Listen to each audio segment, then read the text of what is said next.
Right, it's my good point now. My good point, it's actually quite simple. It's just one word. It's just Glaive. That's it. It's just Glaive. Because here's the problem. I could do like ENCE as a team. No, because here's the thing. Like, I'm not going to get like...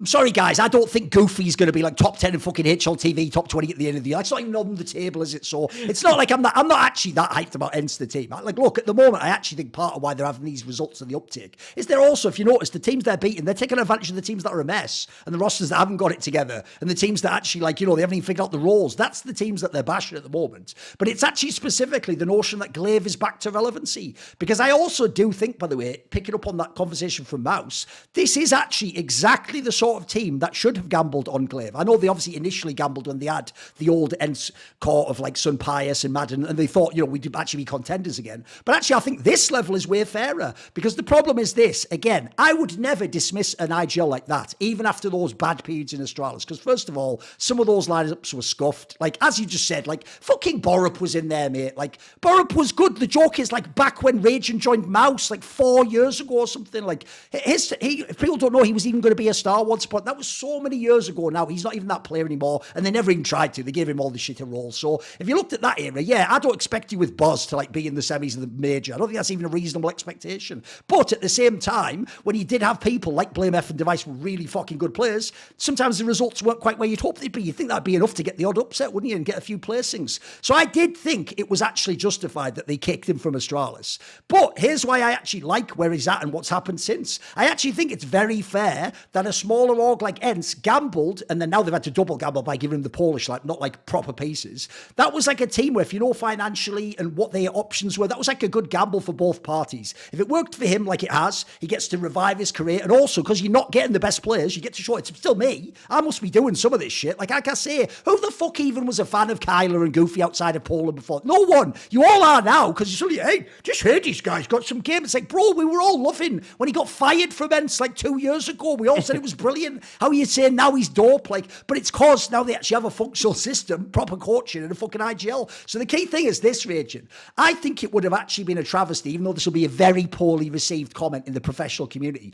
I actually hate it when big orgs like a G2 or a FaZe Clan like gamble on the really old IGL who was awesome, because essentially like it's their mate or someone they used to play. So if you don't know, it is true that back in the day, people like Nico and FaZe Clan were trying to recruit like Exist, but in like 2018, fucking they obviously did recruit Neo in like 2019. Fucking Adren. That one was so egregious. It was. By the way, he doesn't even have dope English. He has like all right broken English. Like those ones are like, mate, are you actually recruiting out of a yearbook here from like the past? Like you recruit people. So the point is, when you do that, I'm not a big fan of it, right? Because it doesn't work out very often. You are just recruiting for nostalgic purposes. And I think actually it would have been a travesty if someone like G2 would kick Tuxie, no matter what I think about him, and just be like, yeah, Glaive. Like I remember years ago, you win a major, so like, yeah, you just have have all the best players in the world and just could join. Because in that scenario, like actually at that point in his career, no one. Here's the other thing: when your career goes down, an obvious assumption to make is maybe your motivation has gone. Do you still have the drive to win? You've won everything. These are all very human, obvious questions to ask. So the key thing about ENCE to me is it's a perfect example of a project where if he'd have failed, it wouldn't mean he was a fraud all along. He doesn't have the Astralis players, but it was a chance to do something, and I think he's done more than that, quite frankly, which is why it's dope. So now the best part, if you can see all the points I'm making together, is you actually can know that it's Glaive doing this. You can know that Glaive is actually back and he is fucking motivated because he doesn't have Nico Montesino. If he'd have had those players and he really was like, Montesino go kill, then we wouldn't know if it was Glaive. So I actually love the fact that this, I can tell from just these matches I've seen since he took over ENCE, even that first one where they came back after the initial results of the SPU Masters and they were making a little run with the ENCE. I can tell it shows Glaive is still there. He isn't checked out. He's not doing it just for the check. He's not doing it fucking cynically. He actually clearly cares and he's back. And I tell you what, in a world where there's a lot of good teams don't have a top IGL and definitely not legendary ones, we need all the legends we can get. I always say this, don't ever bury a legendary player until you know they are 100% done. And this guy isn't done, mate. So there you go. I'll throw it open to you guys. What do you think? Glaive's back. Yeah, I think he said it really well on, I think it was the post-match Astralis game in the interview with Banks, where he said, you just know that he's into it, because he said like, well, I know they like to play this 2-2-1 system or 2-3 system, and we just throw in a Rush B in this key round, right? And it was such a Glaive call. I think it was 11-9 or I can't remember the score, but it was like a key round where Astralis would be broken, like economy-wise. And it's like they basically gambled the match there, or not the whole match, but like, you know what point, right? And that was such a Glaive call. So for me, it definitely tells me he was back. But I think we also have to give credit to Jakub Kuben, what he has done. Sure. Like you see the last few teams he's had, like Mad Lions and then Apex as well, got them to the RMRs, got them to the major, and not only get them to the major, but actually pretty far in the major, make these roles work. Now I had the pleasure working with him in Mad Lions, and he's such a nice guy to work with, and he's really, well, he's a legend, right? And he won a lot of tournaments himself, so he knows what it takes. So I think these things combined really help Glaive. And I think also like the motivation factor that it was Astralis they're playing, right? So I mean, it must give a little more kick in the ass, right? So for me, yeah, sure, like such a good point to be made for sure.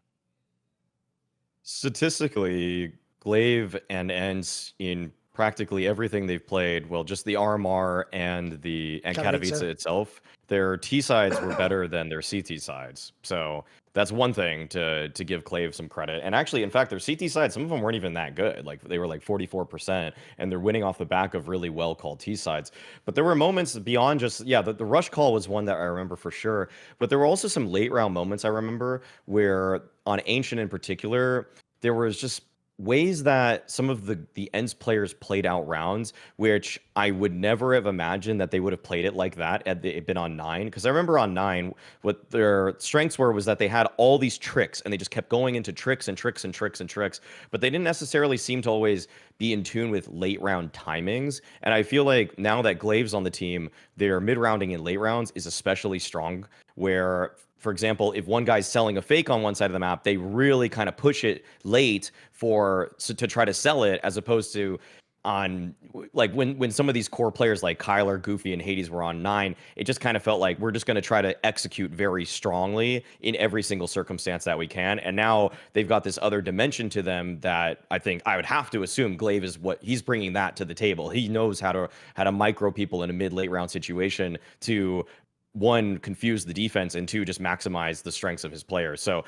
I've been really pleasantly surprised with this, because the key narrative point that I was hoping that Glaive would disprove was, is he just coming back for a check? Because when he was first playing with the core of ENCE, the old ENCE with like Nerds and Diha, Sun Pius Modern, and they just didn't connect at all. Their T sides were horrible. Like they looked really bad. I was going on the desk at the World Finals talking about how bad they looked, and Glaive actually approached me after that. Was like, hey, I'm trying to incorporate their system and my system, and it's like mostly their system at this point. Well, I'm glad that he's proven that his system it needed time, because it clearly has elevated these players. And now, I'm not really gonna say ENCE is some championship contending roster right now, but the fact that they too are making the players seem much more capable than what their previous roster showed, that's a huge boon to the space. And I'm just glad that Legends, for example, like continuity seems so hard to find right now,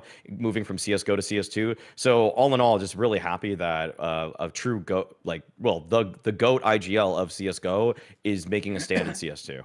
And by the way, I won't even bother. It's not even worthy of a point, so I didn't include it as a point. But the people who now, because remember, there's a sort of person, let's be real, it's young people who are inexperienced with life. And if they're male, I'll just say they've got that confidence that you want from a young person, but they misapply it to the very tiny bit of knowledge they have, and they imagine they know everything. So there's a type of person where there's only allowed to be one person who did everything in every team. So if it wasn't Glaive, then when Zonic won with Vitality in the Blast Paris, it was Zonic the whole time, wasn't it? But the joke is, now that Zonic didn't qualify with Falcons and Glaive did, now it was Glaive all along and Zonic was a bomb. Like, guys, you're the fraud. Understand this. I know you're hunting for the fraud, because there has to be a fraud. There is a fraud. There's the calls coming from inside the house. You're the fraud. You're the one who doesn't understand Astralis and Majors. Zonic and Glaive, they're fucking dope. They're some of the best ever at their role. Even if you don't think they're number one, the joke is they're like number 3 at best, aren't they? At worst, for fuck's sake. So that angle of who was the fraud? Spoiler, in the greatest lineup of all time, There were no frauds. That's why they were the greatest. If you want to find frauds, I'll show you teams that could have been the greatest and one player couldn't make it work or some coach did fuck it up or the IGL made the bad.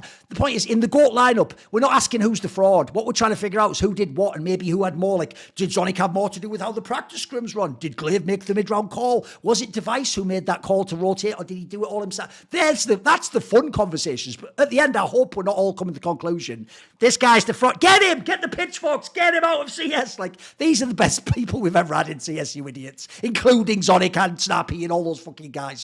See more cool, funny, interesting clips based on topics from my content? Well, subscribe to this channel then, or, be a pleb and don't.